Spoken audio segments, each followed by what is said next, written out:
Je suis Élisabeth de Bavière, femme d'Othon de Habsbourg, et mon histoire s'inscrit dans les pages tumultueuses du XIVe siècle.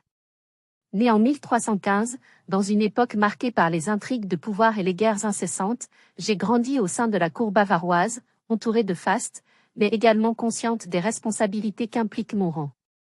Mon mariage avec Othon, scellé en 1330, était moins une union d'amour qu'une alliance stratégique entre les maisons de Bavière et de Habsbourg, deux des plus puissantes dynasties du Saint-Empire romain germanique.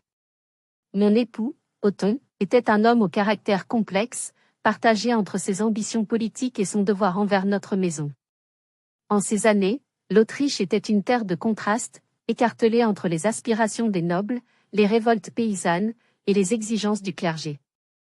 Dans ce tumulte, j'ai dû apprendre à jouer un rôle politique discret mais essentiel. J'étais bien plus qu'une épouse, j'étais conseillère, diplomate et mère de famille, portant sur mes épaules le poids des espoirs de notre lignée.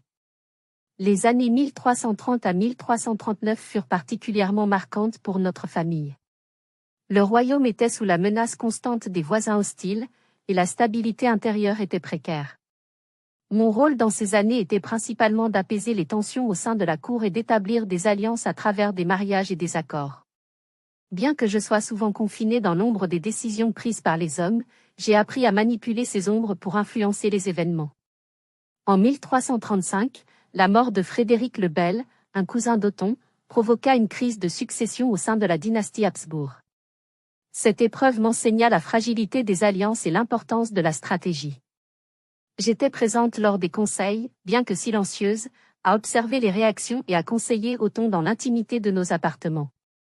Ensemble, nous avons dû naviguer dans ce dédale de rivalité pour maintenir l'unité de notre maison et préserver nos territoires.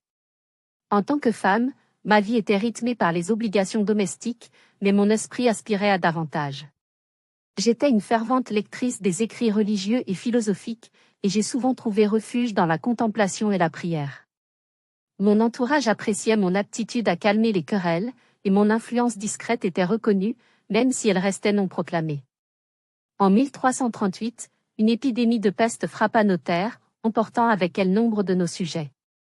Ce fut une période de grande souffrance, mais également de réflexion. La fragilité de la vie me semblait alors évidente, et je trouvais dans ces épreuves une force insoupçonnée.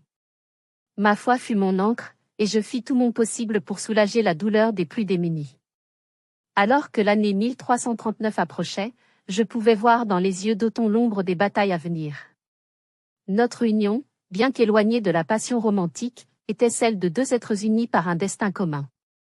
Ensemble, nous représentions l'espoir d'une continuité pour notre maison et pour l'Autriche.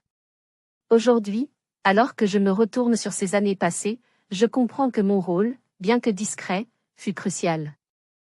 Je suis Élisabeth de Bavière, témoin et actrice d'une époque où les femmes devaient trouver leur place entre les lignes écrites par les hommes.